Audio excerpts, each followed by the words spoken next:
are so excited to have you. This is our May version, our May series of our Stanford CME Physician Leadership Virtual Journal Club, and we are so excited to have you. So welcome, and I will first start by introducing myself. I'm Daryl Oakes. And I am Ruth Adebuya. And we are going to be your hosts today. And this is a series of live facilitated webinars on various topics around leadership. For these webinars, we have pre-assigned topics and articles to discuss, and each month we ask our registrants to submit their questions in advance of the session. There will also be opportunities to add to the discussion during the session via the live chat. And the goal of the program is to provide practicing physicians in all levels of leadership with insights and management skills to help them be more effective in their clinical environments. And so today's discussion will be on power and influence, and we believe that understanding these two concepts would be critical for any leadership in any organization or institution to be able to use power and maintain respect in their organization. So why is power so important? Well, ultimately, power is really how things get done. And to quote Jeffrey Pfeffer, who is a Stanford professor and expert on power, he says, quote, "Any new strategy worth implementing has some controversy surrounding it and someone with a counter agenda fighting it. When push comes to shove, you need more than logic to carry the day. You need power." However, the idea of power and the idea of seeking power or using power really often makes many of us uncomfortable. And power has sort of long been associated with maybe socially undesirable behaviors, whether the idea of ruthlessness or treachery. But as a result, you know, if we are worried about it, then people are often hesitant to seek it or even want it. And this can be a problem because these negative associations have, you know, often been associated with the certain personalities maybe that have currently sought and attained power.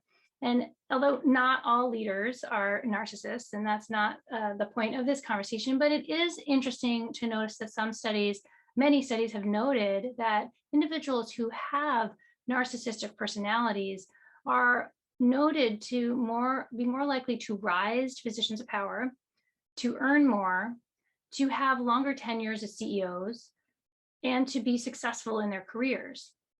So in this case, even though the leadership style is not really associated with better performance of the organizations, they are very successful in achieving leadership. And this is primarily related to their desire for power and their willingness to engage in the political maneuvering that's needed to attain it. So the lesson here for all of us is that if we want alternative models of leadership, then we all need to better understand what power is, how power works, and we also need to be willing to use it, of course, responsibly and effectively.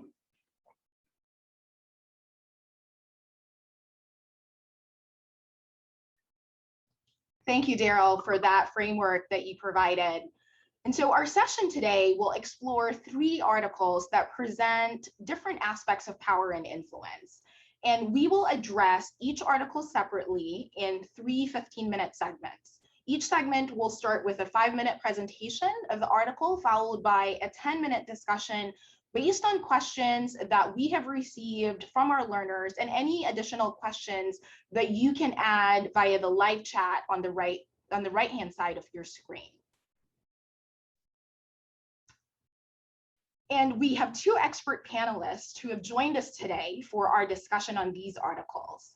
So I'll start by introducing Dr. Rania Sanford, who is the Director of Faculty Professional Development and at the School of Medicine, and the former Stanford Associate Vice Provost for Faculty Development and Diversity. Rania is a Columbia-trained professional executive coach with degrees in organizational leadership and in communication. She has 2 decades of leadership experience in higher ed and now teaches leadership and management courses for physicians and leaders and research investigators at Stanford. She publishes and presents nationally and internationally in faculty development, Diversity, and Leadership, and was recently selected as an incoming member of the Association of American Medical Colleges Group on Faculty Affairs Professional Development Committee. Thank you, Rania, for being with us today. Thanks for having me. And also with Rania, we have Dr. Mariano, who is a professor and chief of the Anesthesiology and Perioperative Care Service at the Veterans Affairs Palo Alto Healthcare System. He has held leadership positions in the California Society of Anesthesiologists, American Society of Anesthesiologists, and American Society of Regional Anesthesia and Pain Medicine. He also serves on the editorial boards of Anesthesia and Regional Anesthesia and Pain Medicine. He is a recipient of the Veterans Health Administration's John D. Chase Award for Physician Executives Excellence, and he has worked on key national healthcare initiatives. Welcome, Dr. Mariano, and thanks for being with us today. Thank you so much. It's a pleasure to be with you. And so with that, I will turn it over to Daryl to provide a review of the first of our 3 articles. Okay, thank you, Ruth, and welcome to our panelists. So our first article is by Jeffrey Pfeffer, and it's called "You're Still the Same: Why Theories of Power Hold Over Time and Across Contexts." Pfeffer in this article really sort of addresses the question of why in these sort of new age of flattened hierarchies and organizations that are seeking to be more enlightened and less informal, why do these traditional systems of power still remain relevant? I think if you could just go back to the earlier slide, that would be good. Thank you. Yes, thank you. So in his previous work, and this is a list here that goes over what Pfeffer lays out as the traditional playbook for exercising power. These are sort of the traditional rules, and just to sort of have them top of mind, I'll just review them quickly here in his wordings, but the concept of controlling resources, shaping behavior through the use of rewards and punishments, utilizing many and varied strategies, the idea of attacking from multiple fronts. There's many war analogies here, making the first move, sort of being the aggressor, co-opting antagonists, and that's sort of the sense of winning over opponents by really making them part of your team. Removing rivals, but with the caveat of doing it nicely so that they can save face and not be motivated to obstruct you. Avoiding unnecessary conflicts. Using a personal touch, and that is the importance of cultivating relationships. Being persistent. Making strategically and critically important relationships work no matter what. And finally, having a compelling vision. So in this article, Pfeffer acknowledges that despite our progress, many of these principles are durable and continue to be relevant today.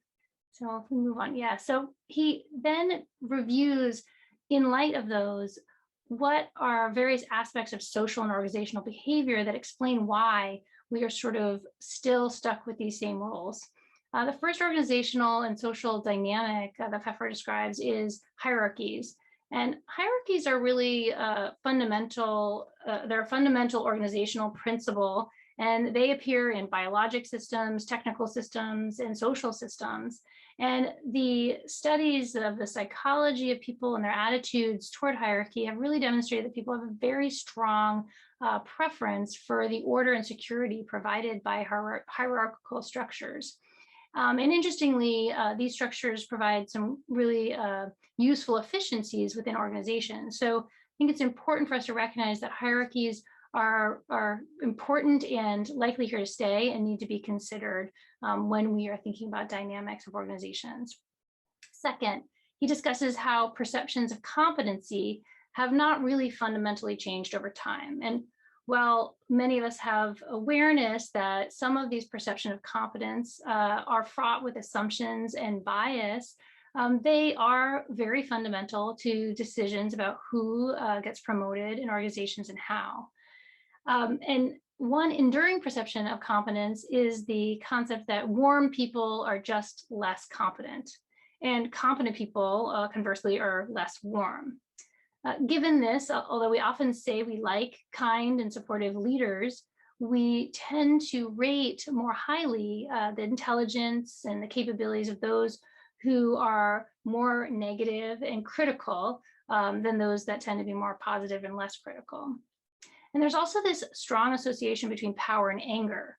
And due to their stature, powerful people are often less restricted by social norms and therefore are allowed more freedom to display anger.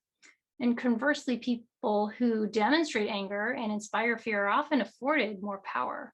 So these assumptions of competence and attributions of power are very deeply ingrained in how we function and how we think.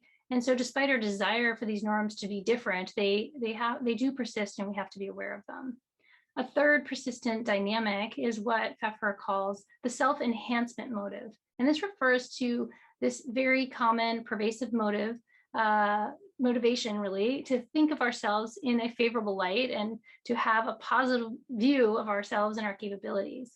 And this tendency leads often to inaccurate self-affirming assessment of situations, which might be problematic in some situations for leadership. It can result in resistance to admitting mistakes or changing course. And it often motivates more aggressive and action-oriented approaches, whether or not this is effective or not. So the psychology of self-enhancement continues to drive behavior and is actually just as true in our younger generations as it is from generations from the past. And fourth, the social principle related to the concept of us versus them. This is the idea that we have a very strong affinity for those who are similar to us. If people are motivated to think of themselves in positive terms, we are similarly motivated to think of those who remind us of ourselves in equally positive ways. Therefore, when you think about your success as in advancing in your organization, you're really more likely to advance if you are similar to, or if you act more similar to those who are in leadership. A fifth social tendency is the desire of individuals to be part of a winning team. There's this very strong motivation to be near success, and this is likely a very basic survival instinct in that in the past it probably brought you closer to resources and safety. But this instinct means that, while it's nice to be likable and that brings you some influence, if you have influence, you will certainly have lots of friends and supporters. And this explains why many or some unscrupulous leaders, if they are very successful, can continue to garner quite a bit of support and maintain their power. And finally, in order to maintain a morally consistent view of the world, people will often rationalize the success of individuals by attributing them with certain positive characteristics that have, in their mind, made them successful. So people will do this whether or not the leader actually possesses these characteristics or whether or not these characteristics are really relevant to the person's success. But it fits with our idea that successful people should also be skilled. And we like to bring those together. So our take-home points as we get into our conversation is just that there are basic and unchanging social and organizational principles that drive our behavior and influence power dynamics. And the traditional principles of power and how it is used are really still relevant in our current environments. Fantastic. Thank you so much, Daryl, for that great summary of that article. I think that article was quite robust and had a lot of nuggets for us. So as you mentioned, we'd like to turn it over to our panelists to answer some questions about this first article specifically. I will start with some questions that were submitted by you, the audience, in advance.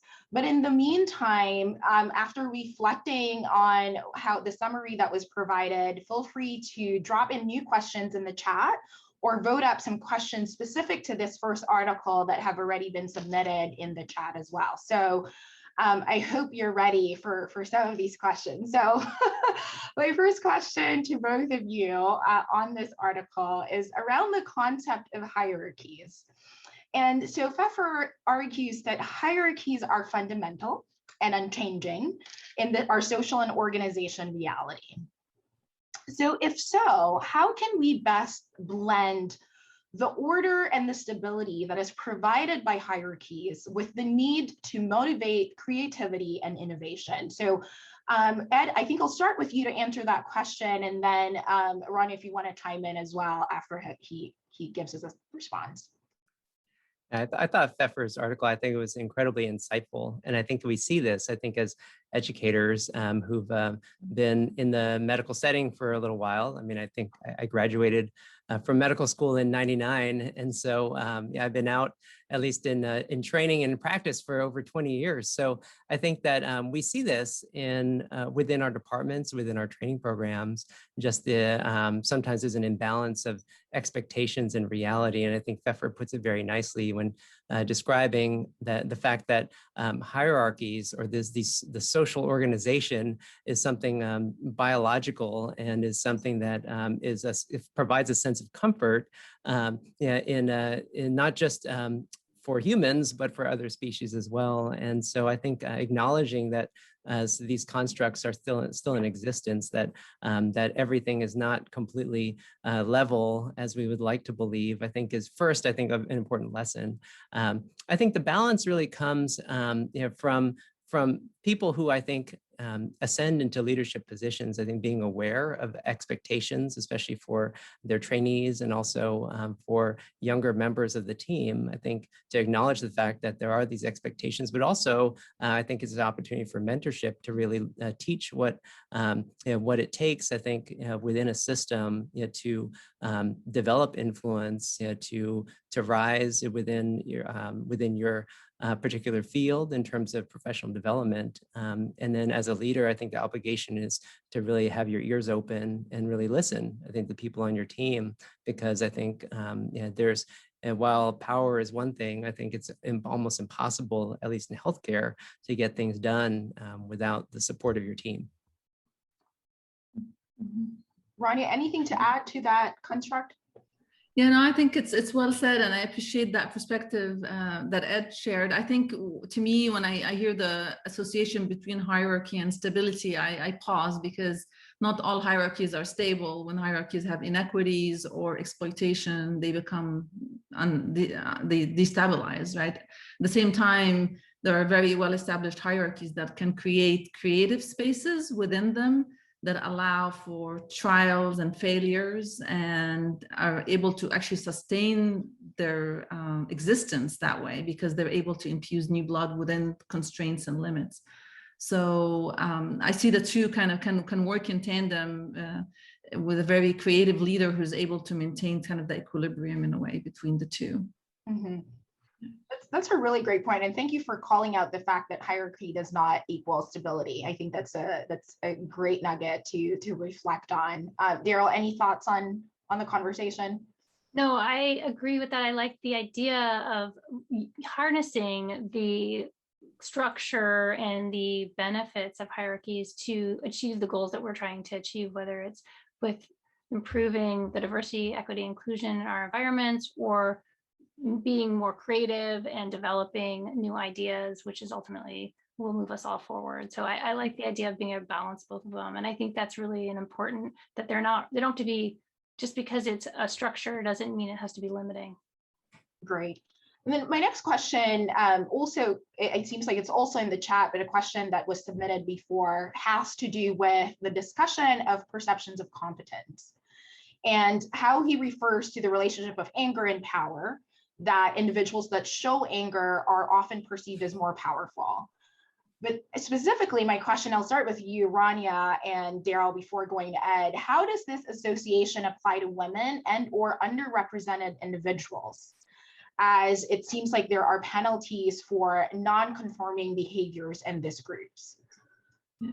Rania, your thoughts first? Yeah, I mean, that's a very pretty known at this point. When you're of a certain skin color and you show anger, it's the reaction, the response it invokes is quite starkly different from when one is not, whether it's race-based or even gender-based. So the anger is one behavior, or anger in general is one behavior that kind of demonstrates or manifests power because it relays dominance, right? Like the person is dominant. Dominance is one of the playing power up behaviors, one of many how to do that. And there have been several studies coming from the sociology literature. Cecilia Ridgway, for example, on our faculty, she studied behaviors of women leaders and minorities, and dominance is not one of the behaviors that are often used, and they're able to exert influence to other behaviors that are actually they play down their power. They convene, they relationship-based, and we'll talk about that a little bit in the next article, I think. But so we can sort of try to interpret why that is the case, why we get penalized, minorities or women get penalized for exerting behaviors that play the power up, whether it's interruption, pulling rank, refusals, to requests, all these behaviors that get socially penalized. And one way to look at it could be the misalignment with the gender roles, right, in society. That could be one reason. Another reason could be the fact of being coming in as a member of an underrepresented group into a dominant group, and that dominance could also relate threat, right, to the dominance group, that there is now things are changing. So all these could be ways to interpret it, but yeah, I'm eager to hear what you all think about that, because that's a very interesting point that you make.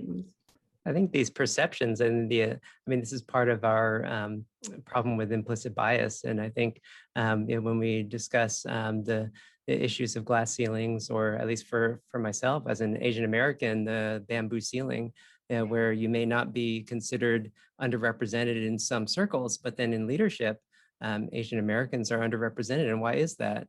So much of it has to do with stereotyping and the assumption that Asian Americans are docile, more reserved, that they are unable to exert what is considered the stereotypical power personality, which I think Pfeffer describes very nicely, that I think there's this association of emotion or anger with people in positions of power. And I think we all have those mental images of what that person looks like. And he gives some examples of like George Steinbrenner from the Yankees, and Steve Jobs and Rupert Murdoch. And I think, I think my takeaway from that section, I think really has to do with just knowing how to express emotion, I think is really important as a leader.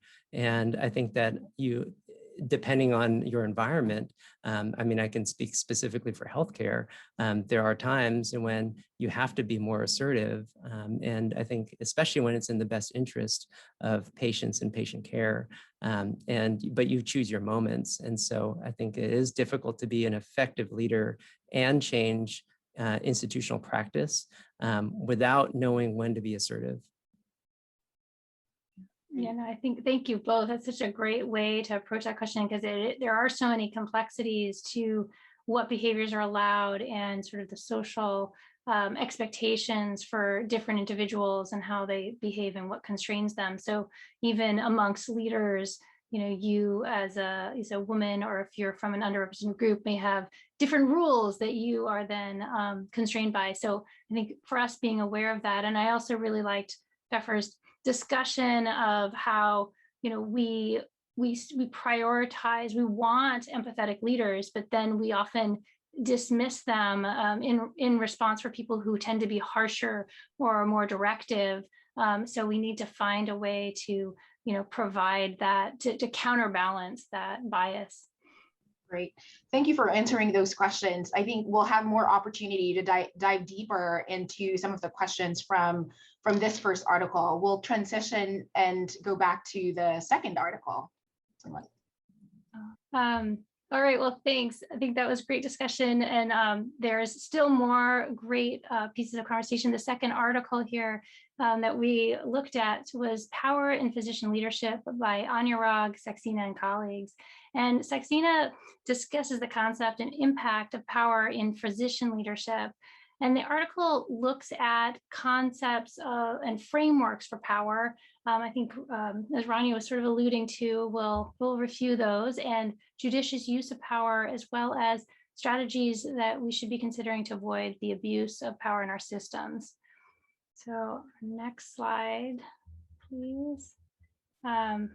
Yeah, so Saxena discusses the fundamental frameworks of power, including the different bases of power and how each type of power is exerted. And these bases of power are listed here. And the first refers to a legitimate power, which is formal power. It's the power associated with an institutionally recognized position.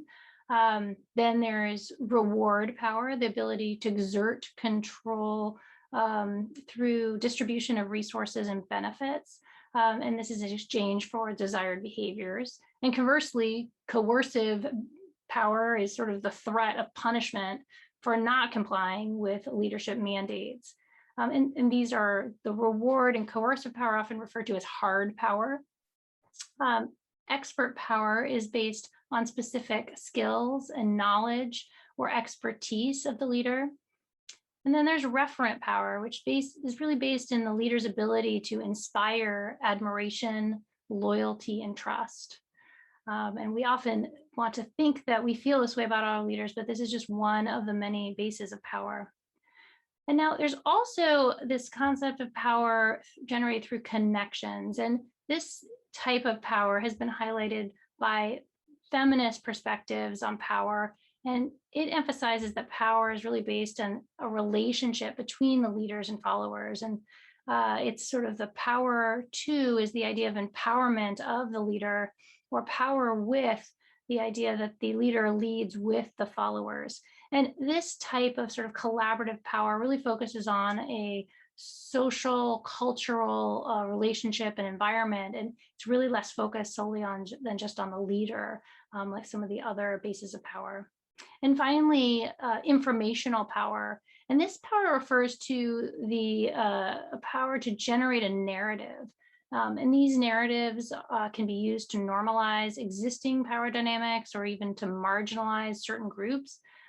However, what's interesting about this power, it's potentially available to everyone, and it provides the opportunity for even marginalized individuals to create new narratives that can highlight their interest and promote change.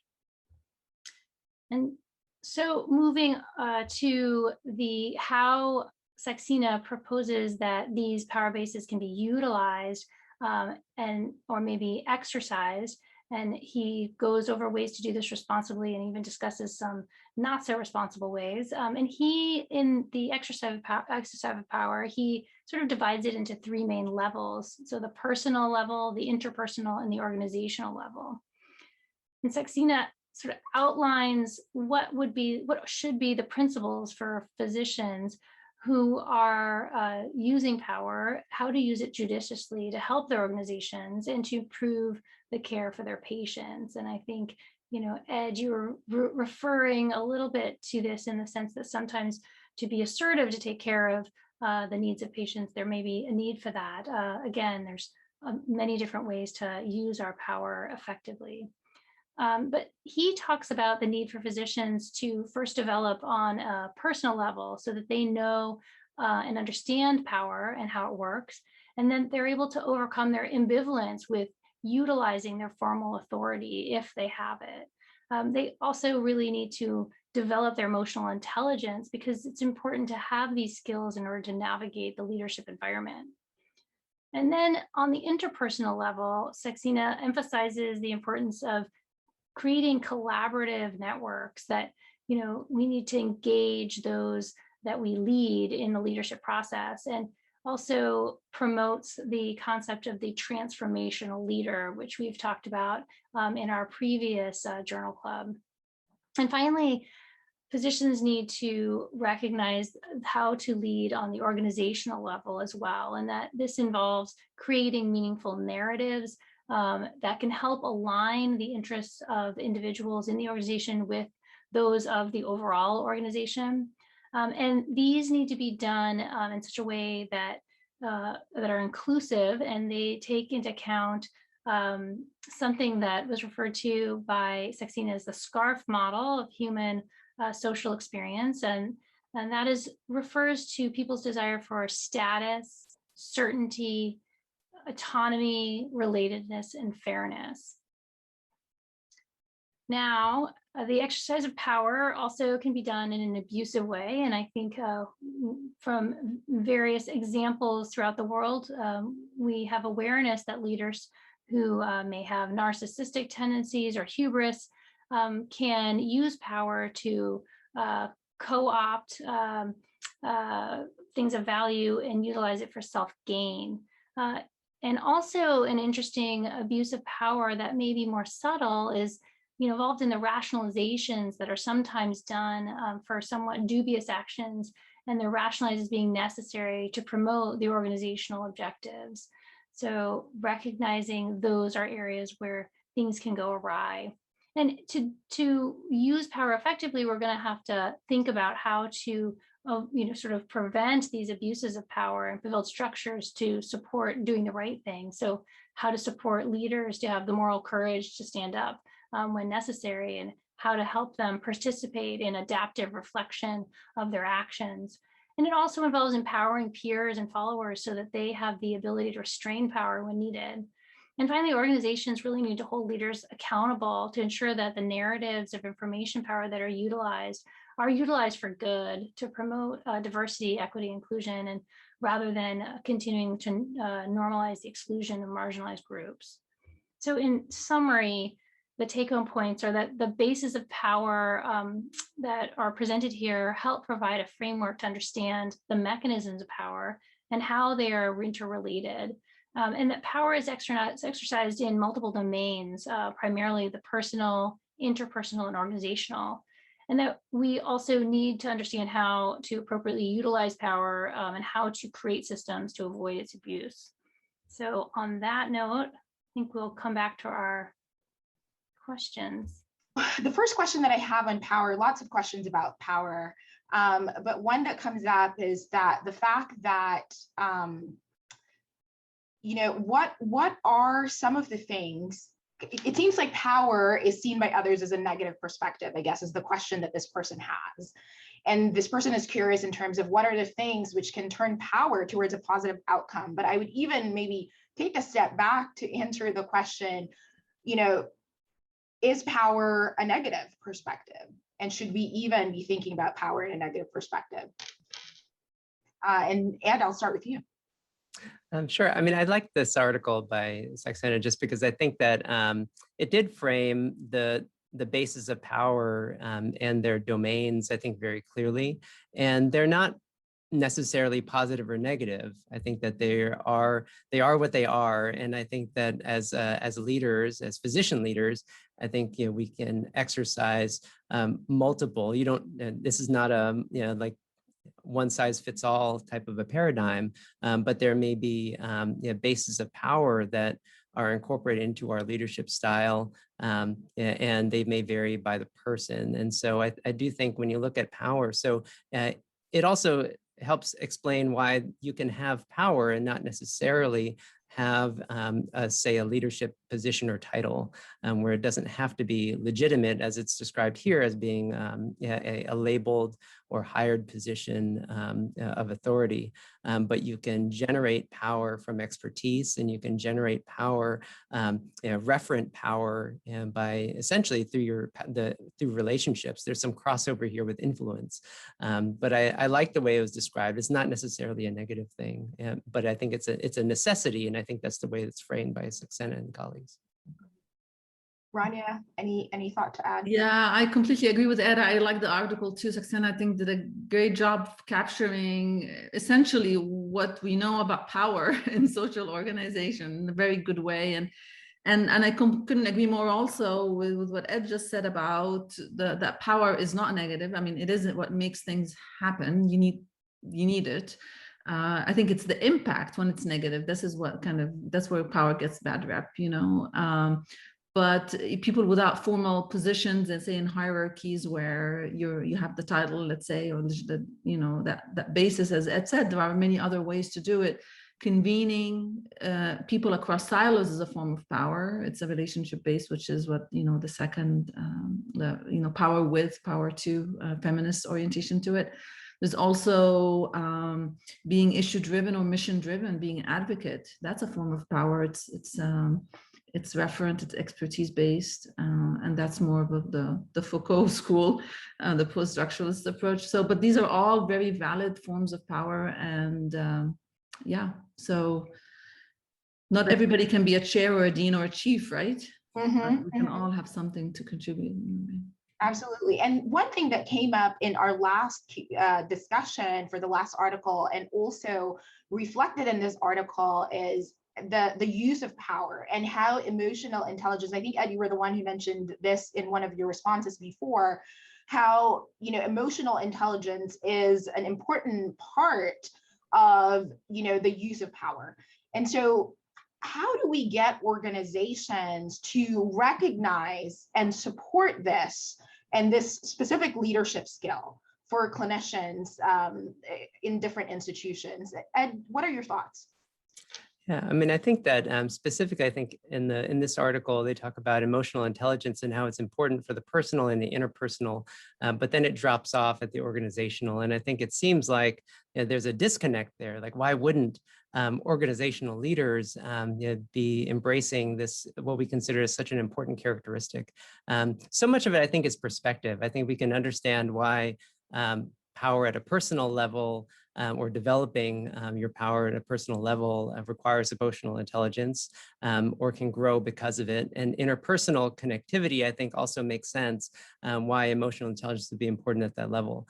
I think depending on your perspective on organizational leadership, yeah, at times there's a perspective that organizational leaders aren't necessarily leading people specifically as much as they're leading systems. And I think that that's where that emotional intelligence, or where it fits in, sometimes can be seen as dropping off. Now, I think where where I think it can be incredibly influential to exercise emotional intelligence at this level is when some of our system leaders, the organizational leaders, they go to where the value is created. When we talk about leadership habits and going to Gemba, where the value is generated at the bedside, walking the rounds, you know, visiting the areas of patient care, that offers organizational leaders an opportunity to exercise their emotional intelligence, actually listen to frontline workers, listen to their physicians and other healthcare professionals who are actually taking care of the patients at the bedside. I think that this is a way to tie it in, but I think oftentimes our perspective is that organizational is system only, and we forget about the people that actually form the systems. I think that's such a great point both of you have made, and it reminds me of a lecture someone sent me from Simon Sinek, who talks about the need to add empathy back into our corporate structures, that we have really missed a opportunity with our organizations to develop. So again, I think it fits with that concept. Great. One of the questions that came up about this article has to do with the concept of who or what assures that the people in power don't falter or don't abuse their position. And I would be curious, I feel like that's such a general and large concept to dissect. But I want to pose a specific question that this person asked is kind of what gives the physicians the competence needed to navigate this issue? And so maybe I'll start with them. Kind of what in your education as physicians have provided you or prepared you for management? And so maybe I'll address this to Ed and to Daryl. So I think in terms of formal leadership training, I think as a physician, I would say it is not baked into the medical school curriculum in general. At least I would say that it was not baked into my medical school curriculum. And I think that there are important lessons that I think we learn over the course of our careers. And I think that the teachers, the mentors, I think are out there. And you can seek it, or they can find you. I think that it is lacking. What's difficult, I think, in trying to now look today in 2021 to look at trying to incorporate leadership into medical school or professional development for physicians, is it's very difficult. You have to make sure that it is useful and applicable to the individual without always knowing exactly what that individual's trajectory is going to be. Is sometimes I've found for myself, at least, that after I had gotten involved in local institutional leadership, after I'd started to get more involved in organized medicine, then it made much more sense for me to seek out mentors who could then help me develop when I knew where I was going. I do think that is one of the challenges. That being said, I think that as physicians, and I think Saxena in this article, I think describes it really nicely, we have so much potential to develop power without an official title, that many of those lessons, I think, in knowing how to responsibly wield power and knowing how to wield influence do carry over when or if you do assume what he describes as a legitimate power position in leadership. Yeah, actually, I'm going to throw this question to Rania in a slightly different form, but I mean, I think that physicians are often expected to lead without formal training, but I'm curious from Rania's perspective, where she has seen that people are often struggling the most as someone who's seen a lot of organizations and supported a lot of leaders.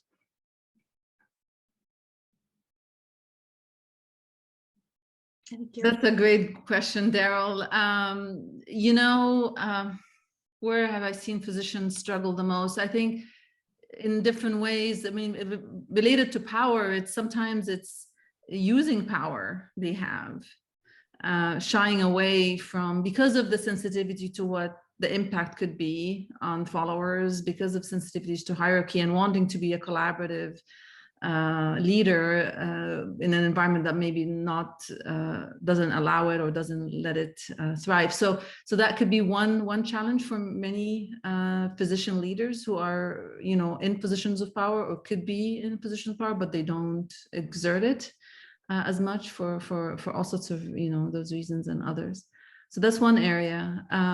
But back to the point that Ed made, which I thought was also really good, is accountability needs to be built in, right, along with giving people the power of decision making, let's say, or controlling resources, or evaluating others. And there is in medical education issues where we've seen abuse or potential exploitation around this particular point, where there is no accountability on how people get evaluated. The rubrics are unclear, things are implicit, and so on. So one of the movements around the inclusion and equity that we have is how we can make this implicit more explicit. Clarify rubrics, clarify criteria for evaluations, how decisions are made, and there's some progress is being made there. I think that actually is a great segue maybe to our third article. And so, I mean, I think that often there may be frustration that the organization isn't doing the right thing and things aren't happening the way it should. So here's an article called How to Lead Up in Your Organization by John Franco, which is our third article. And I think it's important for us to recognize where our points of power are and how to utilize them, even if they aren't from a formal authority. So for the 7 habits that Franco identifies, I'll just run through them a little here, but these are important ways you can think about increasing your effectiveness in the organization, and they don't require necessarily having formal power in order to do it, but you can be very influential. So the first habit is developing your emotional intelligence. And so EI and EQ are very broad topics, but he starts with simply the concept of monitoring your emotions a bit and your responses, so that you aren't reacting, that you sort of hit the pause buttons and reflect a little before you actually have a response. And this will allow you to be more strategic and seem to others to be more in control, and that will allow you to wield more influence. Second habit he mentions is using power and politics for good. So we often think of power and politics in these negative concepts, but again, that they are very useful, and you should harness them when you can to move things in the correct directions that are positive. So, but you need to understand the relative power of different individuals involved. You have to understand the politics and the relationships of people in your organization, because it may mean that you need to develop important relationships that you might not have recognized otherwise. third habit is that you need to choose being effective over being right. And I think that can be hard for many of us who have a very strong sense of what is right in the world. But I think that if you want to move things forward, you have to maintain relationships and realize that you need to prioritize these relationships sometimes over issues to sort of win in the long run. And this is sort of a long game. So, and if you disagree with someone, you kind of, instead of taking the stance that you need to change their mind, you instead maybe take the stance where you want to try to understand their perspective. And the more you understand about them, ask clarifying questions and become curious, the more information you have to help sort of move the discussion in the direction they're trying to move it. The fourth habit is to be intentional and be prepared. And this was sort of the idea of sort of using your opportunities when you have them. You know, you need to know your audience when you have an opportunity to speak to it, so your message can be clear and understandable in language that they understand. And also, it really can't be understated how important it is to sort of spin things in the positive, that people often are more excited to hear from someone who has something positive to say than someone who is coming across as just negative and complaining. So you can still be complaining, but if you sound positive about it, it may move you farther forward. Fifth habit, help your supervisor. They are the ones with the reins, and so you want them to be able to steer the ship in the right direction. So, you know, but you need to understand what their limits are, so that you don't either frustrate yourself or frustrate them. And, you know, you want to also try to align your goals with the goals of your supervisor and your institution as much as possible. And the sixth habit is disagree without being disagreeable. So find win-win solutions if you can, but if you can't, avoid ultimatums. Really keep it about the issue and don't make it personal. Don't make it about the person. And this will help you keep the interaction calm and preserve relationships, again, for that concept of the long term and the long run. And finally, the seventh habit, don't expect credit. You're unlikely actually to get credit for all or even most of your good ideas. And if you do really sort of get focused on that, you will likely end up very bitter and somewhat frustrated.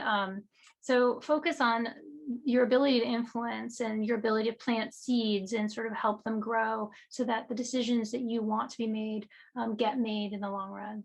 So with those thoughts, maybe we'll finish up our discussion with a few last questions. Thank you, Daryl. So in the few minutes that we have left, I have some few general questions that have come up around all three of the articles and how folks can apply this. So before we go into this third article, a general concept that has come up both in the chat and in other pre-submitted questions were power and influence, or is it power versus influence? And the question is, what is more important? Power, influence, both? Do we need power, or could we create change through exerting our influence? Rania, curious to get your thoughts to start. I think both are necessary. I think power without influence is a dwarfed version of power, and influence without power would be a very long and hard journey for people to see change. So I think both are good, both are important. Yeah, I mean, it's yeah, the two sides of the same coin in my universe. Okay. If we want people to go the extra mile, a powerful leader has to have influence too. Let's put it that way. Yeah, I agree with that. It actually connects really well with this last article too, because I think that if you look at power as being authority and influence being relationship-based, then I think that you do have to have both, and not everyone with influence will have power. You won't always have that legitimate leadership position, but at the same time, if you're actually trying to change culture, change systems, change clinical practice, then you need someone in a position of power to then make the system change. Otherwise, as Rania says, influence alone takes a long time. Great responses. Thank you. The other question that was voted up a lot is a general question around this expectation of physician leadership and this concept of physician leadership. Do you think it has an influence or an impact on patient care? And so, Ed, I think I'll start with you and then go to Daryl as clinicians. What are your thoughts on this?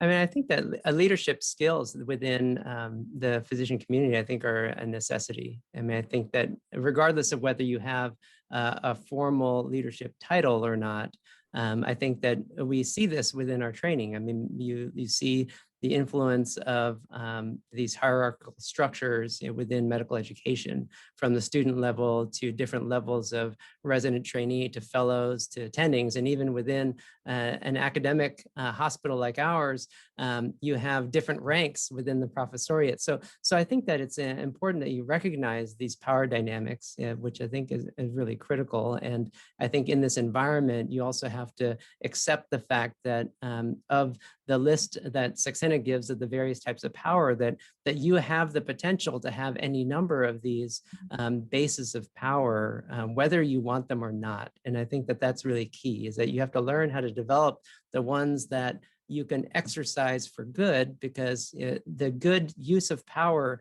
helps patients. And I think that that's really the bottom line.